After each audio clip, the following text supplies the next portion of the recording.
ឯកឧត្តមហ៊ុនម៉ាណីស្នេហាជាតិដ៏រឹងមាំ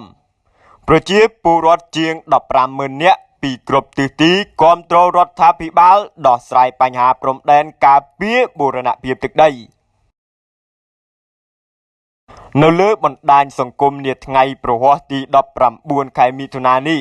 ឯកឧត្តមហ៊ុនម៉ាណីបានបង្ហាញពីមោទនភាពនិងអំណរគុណចំពោះទឹកចិត្តរបស់ប្រជាពលរដ្ឋជាង 15,000 នាក់ដែលបានចូលរួមដំណើរថ្មើរជើងច្រើនលើសលប់ដើម្បីបង្ហាញការគាំទ្ររដ្ឋាភិបាលក្នុងការដោះស្រាយបញ្ហាព្រំដែនកម្ពុជាថៃឯកឧត្តមហ៊ុនម៉ាណីមានប្រសាសន៍ថាព្រឹត្តិការណ៍ដំណើរថ្មើរជើងម្សិលមិញនេះបានបង្ហាញយ៉ាងច្បាស់ពីជម្រៅនៃចន្ទៈទឹកចិត្តក្តីស្រឡាញ់ដែលកូនខ្មែរមានសម្រាប់ប្រទេសជាតិយើងឯកឧត្តមហ៊ុនម៉ាណីបញ្ជាក់ថា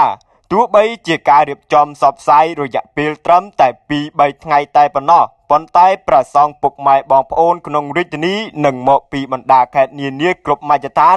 និងគ្រប់វ័យជាង 15,000 នាក់បានចូលរួមដោយបង្ហាញពីជម្រៅនៃទឹកចិត្តការគិតគូរការព្រួយបារម្ភដែលក្តីបារម្ភនេះសបញ្ជាក់ពីក្តីស្រឡាញ់ដែលកូនខ្មែរម្នាក់ៗមានសម្រាប់ជាតិយើងជាមួយគ្នានេះឯកឧត្តមហ៊ុនម៉ាណីបានមូលមតិនិងមានបំណងប្រាថ្នាតែមួយគឺចង់ឃើញប្រជាជាតិមានភាពសុខសាន្តតរៀងទៅដូច្នេះចំពោះករណីតានតឹងនៅព្រំដែនរវាងកម្ពុជាថៃស្នើសូមបងប្អូនប្រជាពលរដ្ឋទាំងអស់ត្រូវចូលរួមតាមដានស្ថានភាពហើយត្រូវចូលរួមគាំទ្ររាជរដ្ឋាភិបាលកម្ពុជាសម្ដេចនាយករដ្ឋមន្ត្រីនិងកងកម្លាំងយើងនៅជួរមុខ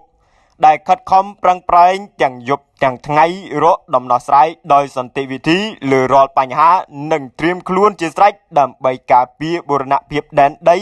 បើមានភាពចាំបាច់